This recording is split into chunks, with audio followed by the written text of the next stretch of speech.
I may jump around a little bit, but here are all the details in rolling out a beautiful sablé dough for a tart. If you wet the counter and flip over your silk pat, it won't slide around.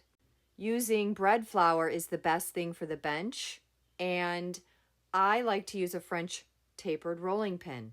The fat part in the middle really lets me guide the thickness and the shape, and I try to use as little flour as I can, and I touch the dough as little as possible. But I do move it around every time I make a full pass, and I always start from the middle and go outward, never all the way across. The 3mm dough guides are from Fat Daddy-O's, and you can't use a tapered rolling pin, so I'll use a more traditional flat cylindrical rolling pin. And you don't want to use your forearms when you push the dough. You want to use your hands.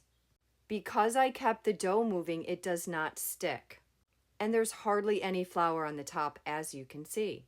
A silk pain is made for baking bread, but when you use it for tart dough, it creates a nice crispy bottom. This is the first dough, and you'll see that I have way too much excess. So what I'm taking off with a non-sharp knife and putting to the edge, please note that I didn't squeeze those or push them together. I'm going to re-roll that dough. Now I let the dough fall in, but I didn't really verify that it went all the way to the bottom. I'm using a paring knife to go in one direction to cut off the excess, and then it will go into the cooler to chill.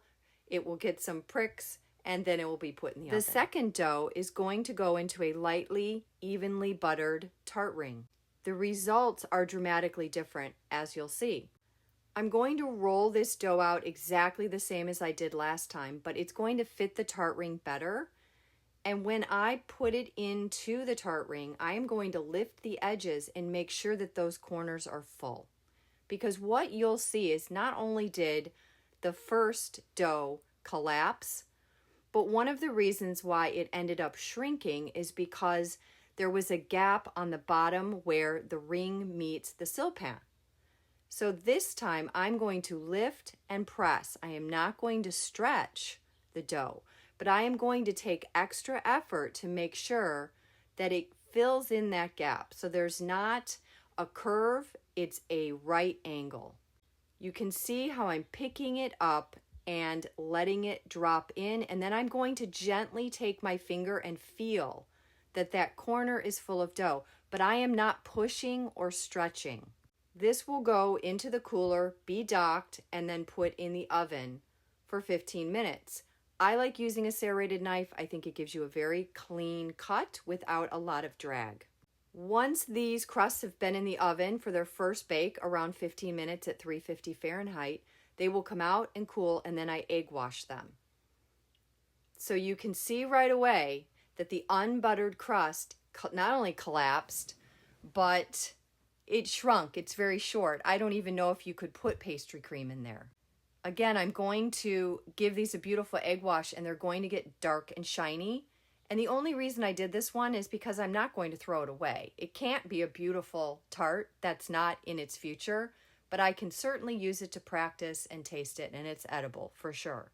The second crust is absolutely gorgeous. There's plenty of room to have a good quantity of pastry cream in it and fruit on top. Attention to these kinds of details gives you a tart shell that is so professional looking and otherworldly. And when this has been cracked in half, you can see that that crust is toasted from the outside in. You can compare. They both have beautiful color. They're both evenly rolled. They have a beautiful bottom. One of them's collapsed and the other isn't. So if you do anything or learn anything, butter your tart rings.